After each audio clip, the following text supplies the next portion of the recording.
Welcome back to the Shared Teaching Podcast. I'm your host and creator behind Shared Teaching. My name is Susan, and you are listening to episode number 21, where we're going to talk all about decluttering our classrooms. So if you are in the United States, we finally have reached the end of the school year. 2020-2021 has been the toughest school year I think I've ever had in my teaching career. There's been many tears, frustration, changes, so many changes. More than I think I've seen in the cumulative of my career. But anyway, we're finally nearing the end, and nearing the end usually means it's time to start thinking about going through and decluttering our classroom. So usually, not everyone, but most of us have to kind of break down our classrooms and put away our supplies at the end of the school year. This means shoving random things into closets and putting things into shelving units and taking things off the walls and putting them basically in any crevice you can find to make room for the carpet cleaning and possible painting of the walls and all that fun stuff that usually happens during summers.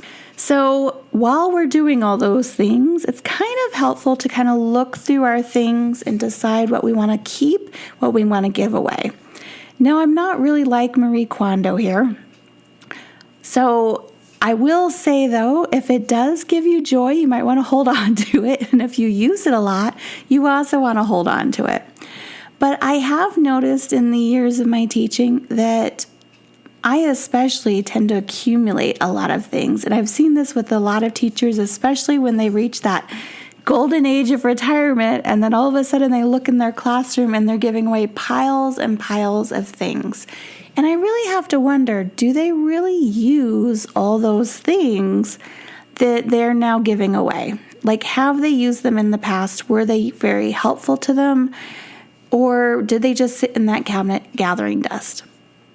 So I know just off the top of my head, if I think about what's in my classroom now, even though I've pared back drastically, I still have things in my classroom that I haven't touched. And it has been a really weird school year, so I get that there's a lot of things that I haven't brought out because of COVID, but I know there's things in there that I have for some strange reason and I'm not going to use again. When I'm thinking about decluttering my classroom, I really want to think about why I have it. And if I have it with this very specific purpose and I'm going to use it for that purpose, then you know what? It is okay to keep it. So that's the first thing we want to think about. Just like when we're decluttering our home closet, do I wear this? Will I use it? Does it have a purpose? We want to kind of think of those things in terms of our classroom. If it does have a purpose and you know you're going to use it, then go ahead and hold on to it. But if you don't, then maybe it's time to go stick it in the teacher's lounge so another teacher can find it and enjoy it and use it. The other thing is when we're shopping, I know I'm very guilty of this, I tend to find things all the time in like the dollar spots or the dollar store where I'm like, wow, that would be really cool. Let me get a bunch of them because, I have to have a class set of these, whatever random object they are. And then I tend not to even use them or pass them out, and they get shoved in a cabinet, or I even find it in the Dollar Tree bag months later.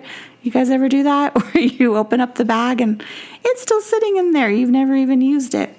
So when I shop now, I really try to have a purpose of, do I really need it? Do I want to spend the money on it? Because let's face it, guys, we don't get paid a whole lot, and I don't know about you, but my district is spending less and less funds now to provide the supplies that we need for teaching, and parents are providing less and less supplies that we need for teaching. So I don't really need to be spending the extras because I'm already buying the pencils and the notebooks and the glues and the scissors and all that stuff that I feel is really important on a daily basis in the classroom. I don't necessarily need to be spending it on a lot of what I call like miscellaneous fluff that's cute and maybe it's kind of useful, but it's super not necessary. Okay, so the next point I have is that when we own too many teacher things, we might not even come up using any of it. So, for example, I had these little jungle animal plates. And if you go to my blog, I do have a blog post that goes along with this episode. It's called 6 Reasons to Declutter and Stop Being a Teacher Hoarder. So in this article, I talk about 6 reasons why you want to declutter your classroom, some of which we're discussing today. And in this, I talk about these jungle plates. And they were super cute, just paper plates for a kid's birthday party or something.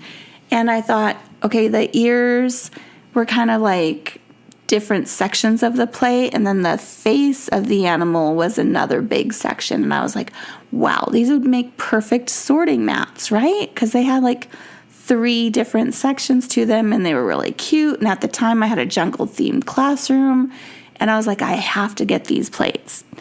Well, I think it was like 3 years later, I was packing up to move out of that classroom to another one, and I still had the plates shoved in the back of my cabinet. I had never even used them. So it was kind of a waste of money just to buy these jungle-themed plates that went with my jungle-themed classroom, and I really didn't need it. And this is in the beginning years of teaching, so money was tight back then, and it's still tight now, but it was definitely tight back then. So I really didn't need to be spending money on things like that. Which brings me to another point. When you are a new teacher, it is really hard to not compare ourselves to what we're seeing on Instagram and Pinterest of other teachers' classrooms, or even within the same school building. A lot of those teachers either have the extra funds some other way to buy all the things and deck out their classrooms, or if they've been teaching for a long time, like I have, they've accumulated these things slowly over time. So they didn't overnight go and buy out IKEA and have the shelving and the raised platform stage created and all this other stuff in their room. It took them time to get that way. So we always have to kind of remind ourselves, those are the things that are kind of extra. But the most important thing in the classroom is how the student is feeling and how you're running your classroom itself. That is what the student is going to remember. They're not going to remember necessarily your jungle theme, but they're going to remember the personalities in the room and how well you took care of each other and the family unit you created in your classroom community. Believe me, they're not going to remember, oh, every single month she broke out these different animal erasers and we had a blast with all these different centers. They might remember a little bit about the centers, but I bet you they're going to remember the friendships and more the activities and the feeling they got from those activities, rather than necessarily knowing that their teacher provided all these items and things, right? So I kind of became this way when I went and taught overseas. And I talked about a little bit on my first episode, I believe, or maybe it was my second episode, where I kind of talked about my teaching journey. And in my teaching journey, I went overseas and I taught in the Middle East almost 5 years, just under 5 years. And having to only pack what belongs in a suitcase that's 50 pounds or less really challenges you to think carefully about what supplies you want to bring with you. So I only had my clothing and school supplies that would fit in my suitcase. I didn't want to pay for extra suitcases. At that time, I was also pretty broke, which seems to be a theme of this podcast episode. But anyway, so I went overseas with just a few odds and ends in my suitcase, not really knowing what I needed. And I learned how to adapt and how to find the things that I wanted, that I found useful in stores while I was over there. And then when I came home with very little as well, because I hadn't taken a whole lot with me. So that really kind of helps me be more intentional with my teaching now. And it also doesn't hurt that since I've moved back, I've only been in a couple different classrooms and I've moved schools. So each time I move, you tend to purge, right? So I'm pretty much streamlined at this point. I may accumulate a few more things, like my current school doesn't have a lot of math manipulatives, so I might get a few things like that. But overall, I'm quite happy with not having these overflowing stuffed closets. First of all, my room is pretty small and I do not have the space. I had to beg, borrow, and plead and almost steal a little wheelable closet wardrobe storage to have in my room. So space is kind of at a premium in my classroom, and what I do want to fill it with, I want to make sure it's meaningful and it's useful and that the things have a purpose, because that is what's going to be most important to me. So the other thing that I wanted to bring up is that busy classrooms can be very distracting for students.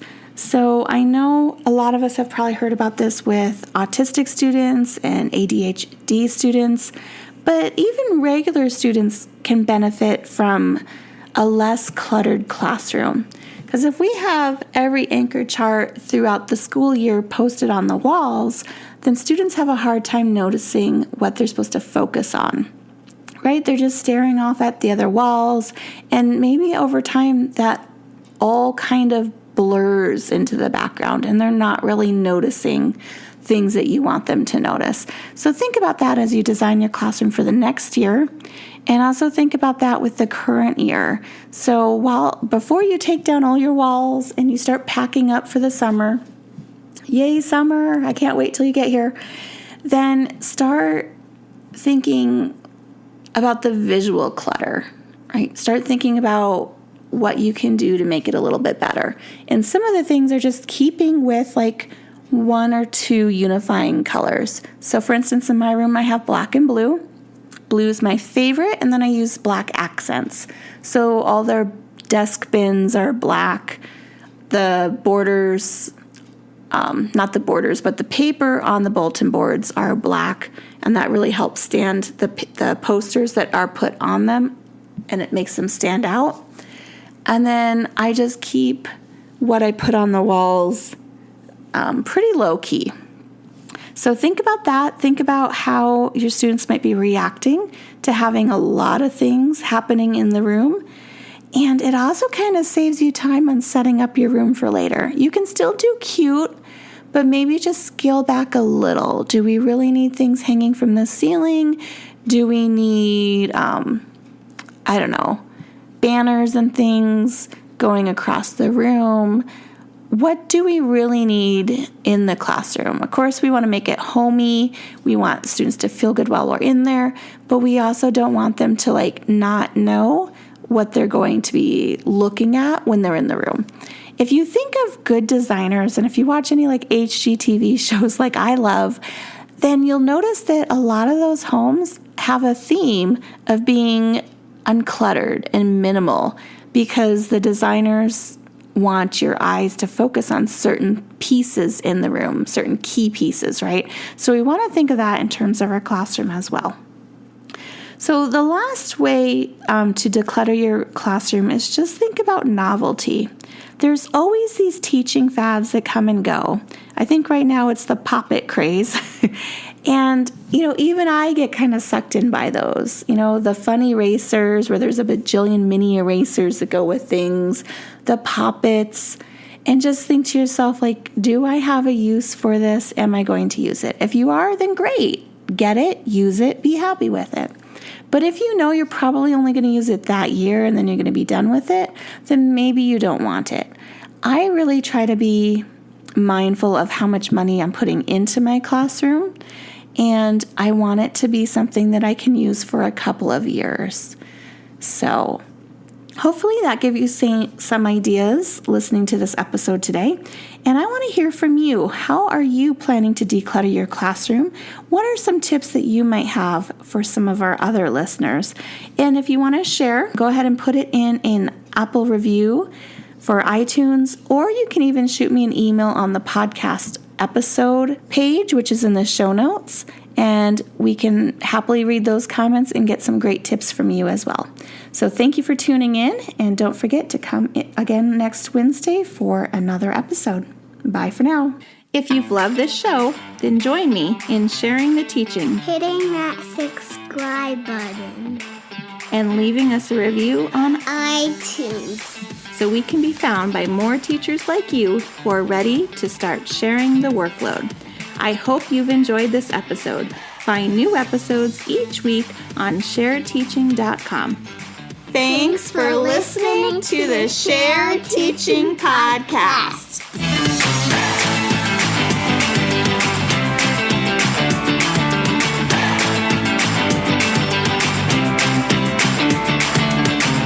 Teaching journey.